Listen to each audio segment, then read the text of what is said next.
Del here with our live new edition here of Del Talk with a very special guest, my brother here, our Chief Marketing Officer at Kind Lending. We're actually in San Diego, California, and I'm really excited. But Krish, how are you today? Man, I am jazzed up. I've never done a live podcast. Yeah, we're excited about that. Except for the one with my kid. There you go. But never done a live podcast and never traveled for a podcast. So there's a lot of firsts today. There is. I've been on your podcast once before, but it was actually, I think I'd only been with Kind Lending at that point, maybe a couple of months, maybe 2 or 3 months.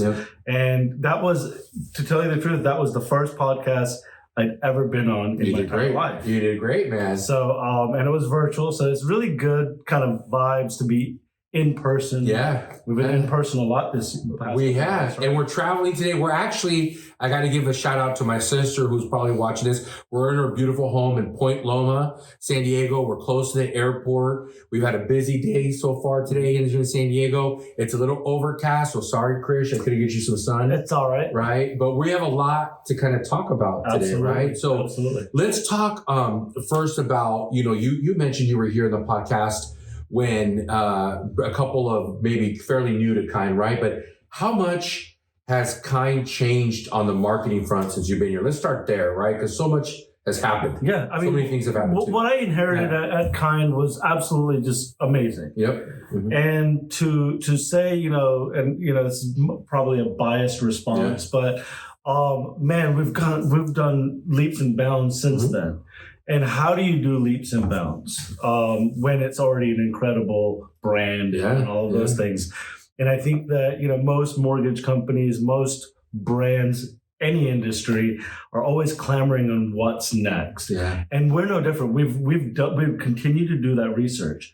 We launch something and we're ready to take it now next to the next level. Yeah. And that's how, when Glenn reached out to me, I've told this story. We were just talking to somebody about that. Yeah. Plenty of times it's like Glenn said, hey, I don't just need marketers. I need someone that can market outside of the box. And, we talked about the words, the words like transparency and, all these things that people just throw out their blanket statement. Out of the box truly means that here. It does. It does. So we've done a lot as far as by way of making better technology, better marketing, better assets, and better communication. I think, we've all talked about communication is the topic, the word of the day. Yeah. And so why don't you can tell the audience about your audience. Yeah. I mean, I have, like you said, there was a great base or some great things that were here and really helping us build the brand. I think one of the pieces that I think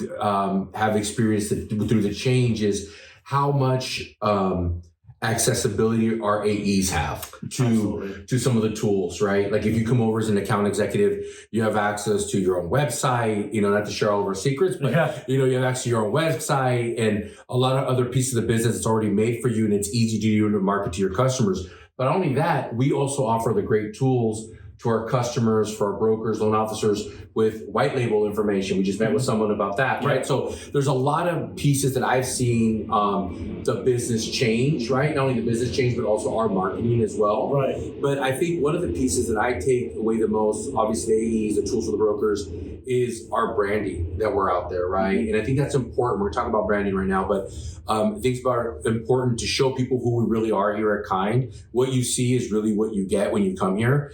And I think that's a big part of it, and all the personal touches we try to do, right? It's not easy to do these, right? Yeah. Like we had to find a location last minute. Right. We thought, okay, great idea to do this.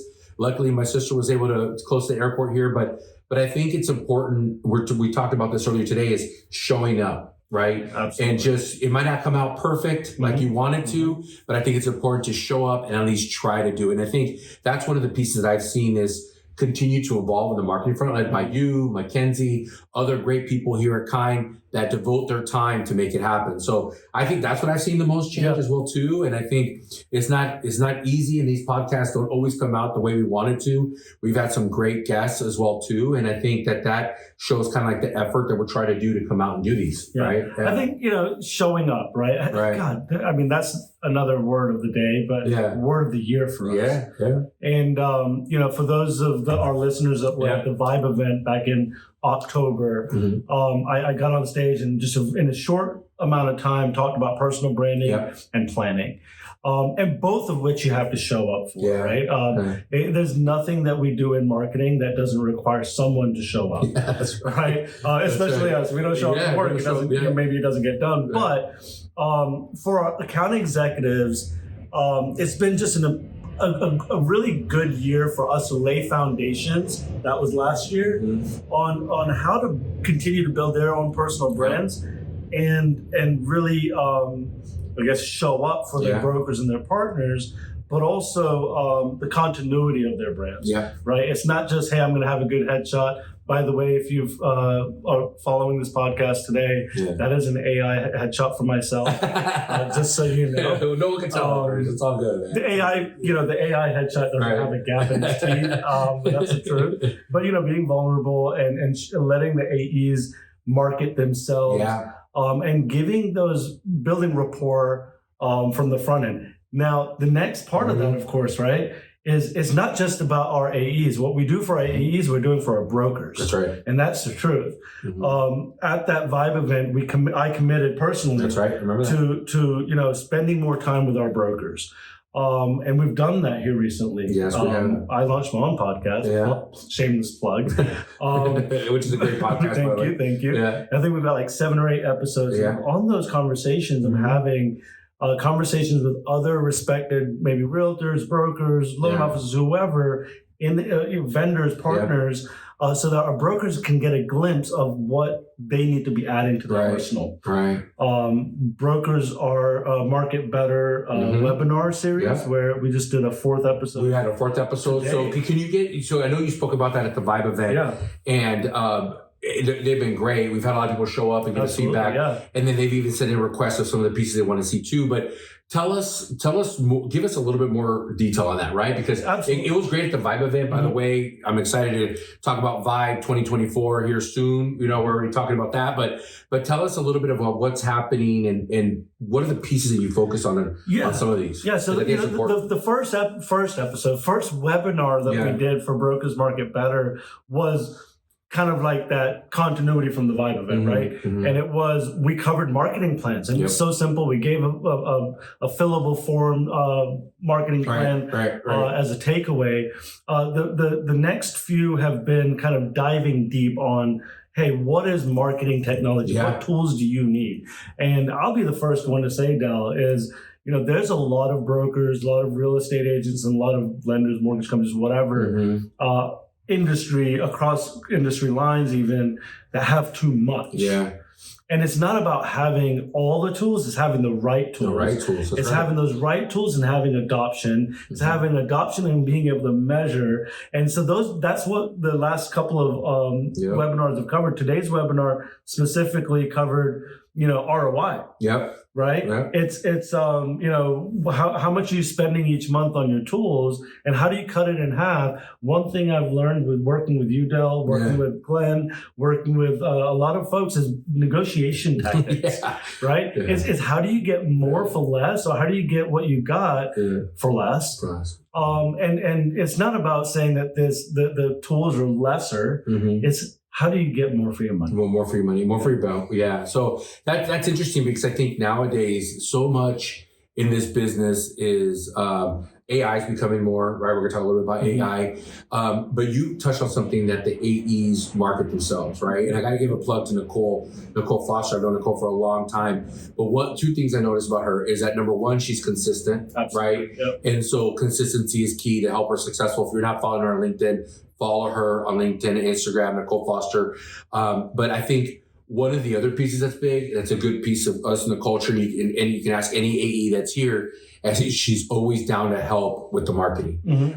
She is always ready to give ideas. And I think those are 2 big pieces of the business. As somebody that does so much business and is active and is a discipline to do this, you can see that she gets more activity from her brokers, from her customers. Not only that, but she's also down to help, right? And devoting her time. So shout out to you, Nicole, on that, because I know you and I have talked a lot about the marketing piece, but paying it forward and paying it back is a big deal. And that's a lot of what we do here too. Excuse me. So for me, going back to the ROI piece. So this is a piece of our business that you and I and other people and the guests that join us really spend time in devoting to do this, right? And like I mentioned earlier, it's not easy. If I'm a broker or loan officer that's on this, like, how do I measure that? Is it like, do I measure it by likes? Do I measure it by how many loans, or do I measure it over a longer period of time? Because so many people are like, oh my gosh, here's my phone. I got like 10 likes. Okay, I'm winning. Yeah. But it's not really about the likes, right? No. Because there's people that are watching but aren't really commenting or something, right? Yeah, there's a lot of different ways to measure, right? Return on investment, there's, and I shared that actually on this webinar, the Brokers Market Better, that's on the Facebook page, business, what's it called? The Facebook private group. So join that. Yeah. But it's the average should be 5-to-1 ratio. Okay. If you're not making $5 for every dollar spent, or 400% return on your investment, then you have to reevaluate. Okay. Now, so should I be worried about likes? No. Well, yes and no, right? Yeah. Okay. So there's algorithms that exist, don't exist. You have to maybe make your own on what value you're putting on your brand. Right. And that is a much harder, tougher thing, because you're not saying, hey, you're not sending out a survey, for example. It's like, hey, when I sent out this, I put out 10 posts on my Facebook page or Instagram. Did you send out a survey to ask them, hey, was it, what reaction did you have? Now, AI eventually will help solve that. Right. But for today, it's, your return on investment is truly funding, right? Like, that's right. I mean, your basic thresholds, which is, did they app, did they lock, did they fund? And those are your basic ones. But your journey is what you need to be able to measure. Yeah. That's so CRMs have typically, CRMs, right? We all know CRMs. Right. And if you don't, go to the Facebook group, because we do have some ideas. Some more tips on that. Yeah. But digital marketing, and specifically email marketing, is still the most measurable thing out there, right? Because it has its own thresholds or benchmarks, rather, with open read rates and click-throughs and all of those. Yeah. Social media has still been one of those things that people haven't figured out. However, there is a way where you can track if they clicked on your link in your Facebook post. We were talking about that earlier. That's kind of creepy, but let's share that. What happened? But you can track back to going to your website. Yeah. And then they go to your app link or whatever, right?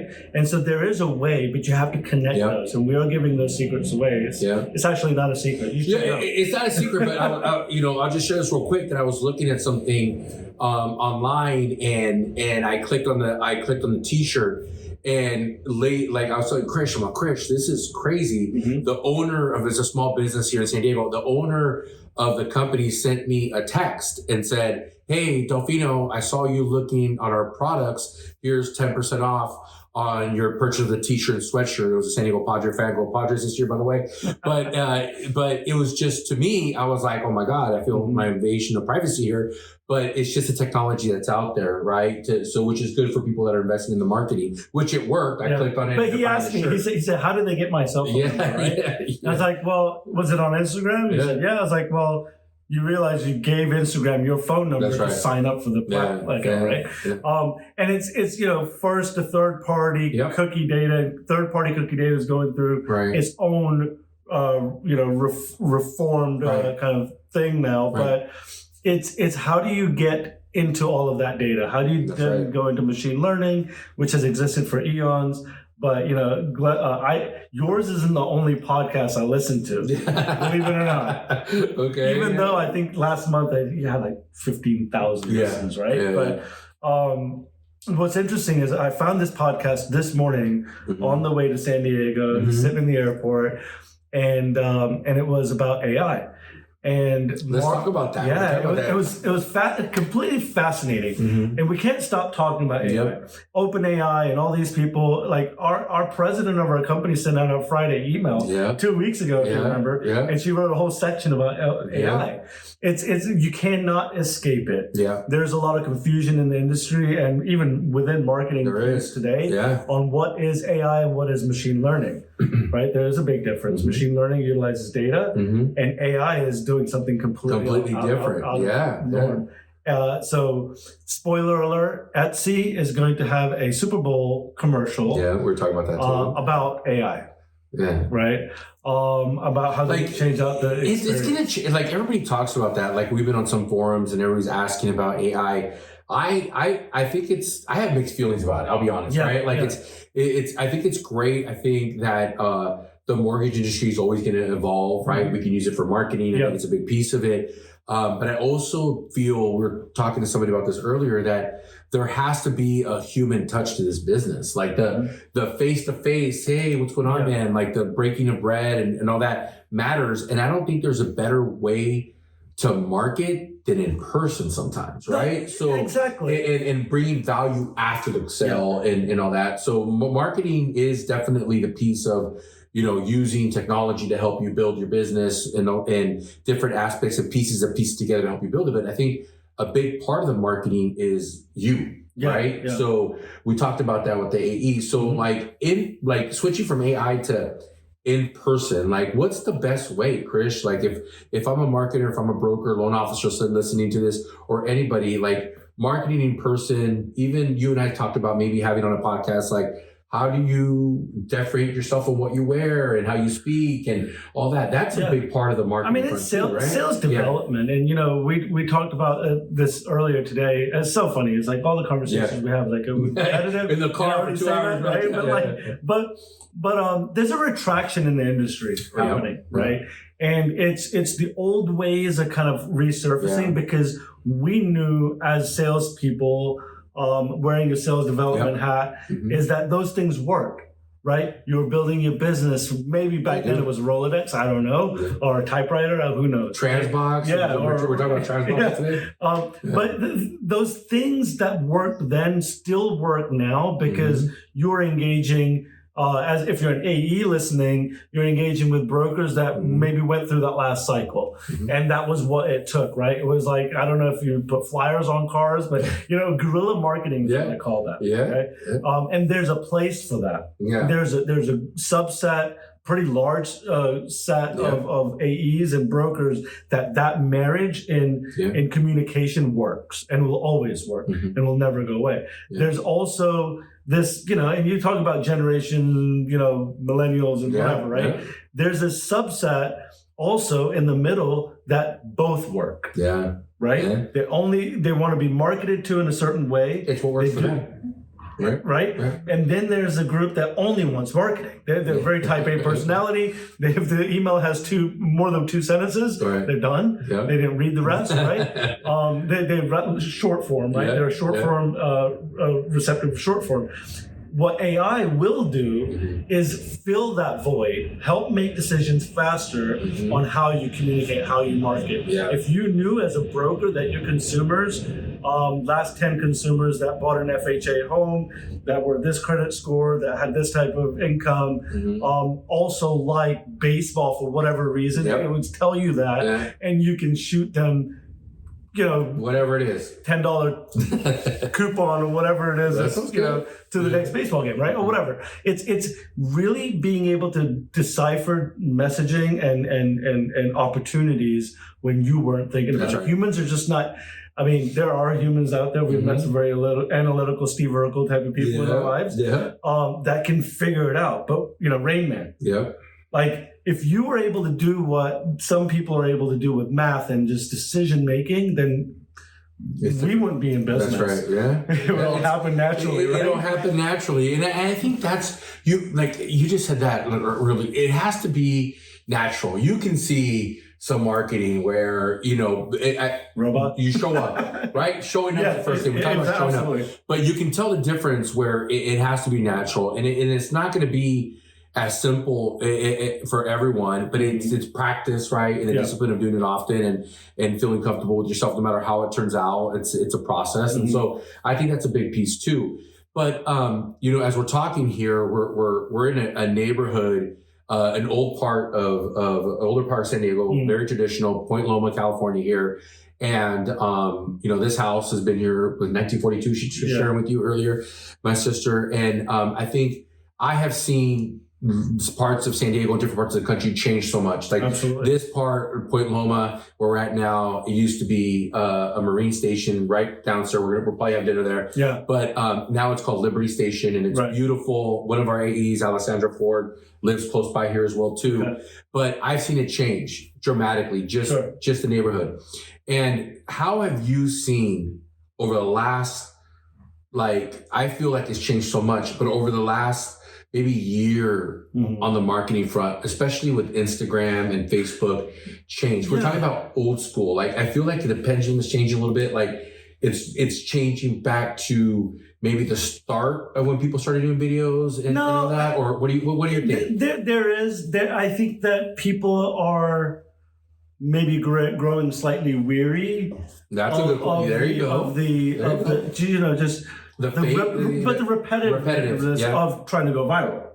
There you go. Right. Yeah. And I see when you asked me that question earlier today, I've had some time to think about the response. Because we were talking about that. Because you see, kind of, how do you stand out now? Everybody. I mean, so in a different life, I also do some magazine articles and things reporting. And we met with a social media influencer recently. She's kind of maybe under 25 because she's winning a 25 under 25 award. Nice. And but she's going to be in this. We interviewed her and she said, "I've been doing this since I was 13." I'm like, "What?" And she goes, "Yeah, I used to watch other influencers and do makeup in my room, right, and make YouTube, and thousands of people would watch it." Yeah. She went to college. She went to University of Alabama. She learned about marketing. She knew that that's what she wanted to do for her entire life. So she knew that was she's making. In some cases, 6 figures a month. It's crazy. Nice. Yeah. Okay. Yeah. And she's still doing, now she's a brand rep for Victoria's Secret and all these other people. Lululemon. This is a big brand. Yeah. But the only analogy I can give you, going back to this neighborhood, right?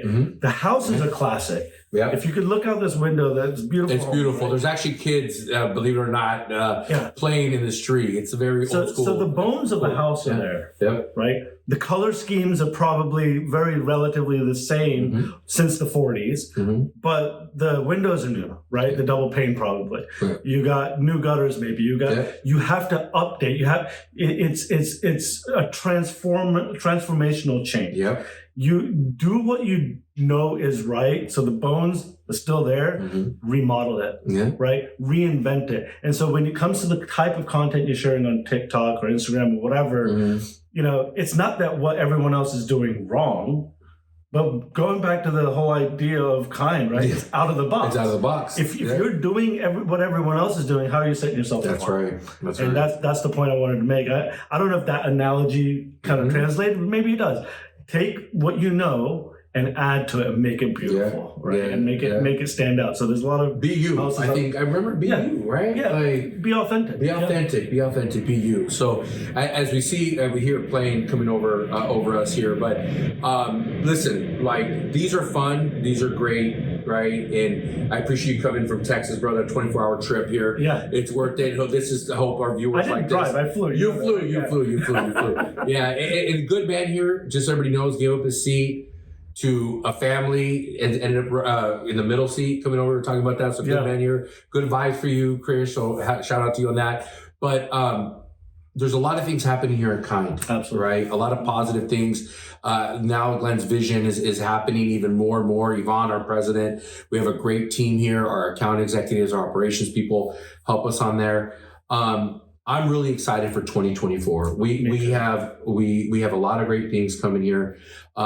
Just to wrap it up on the marketing front, we have products that are coming down here too. But where do you see us going high level in 2020. Absolutely. Right? So, for marketing. We were looking at the marketing center that exists today. Yep. Quickie. Let's talk about that. And we're adding more to it. We're actually working on creating email scripts that you can just kind of drop into your constant contact or MailChimp or whatever platform you're using. So you can just kind of drop it in. Yep. But it's not just that, right? It's, again, looking at what's outside that box. Yep. And what we're doing with Brokers Market Better, that we barely scratch the surface. And so what we want to be able to do is, if I can give a hint, we love podcasts. Okay, podcasts aren't going anywhere. I actually wrote an article about it recently. It was like, I think podcasts are not going anywhere. Stop avoiding them. But what if we showed you guys how to do on podcasts, right? What if it was just a one-page guide? This is what you need to do. This is how you record it, and this is how you post it.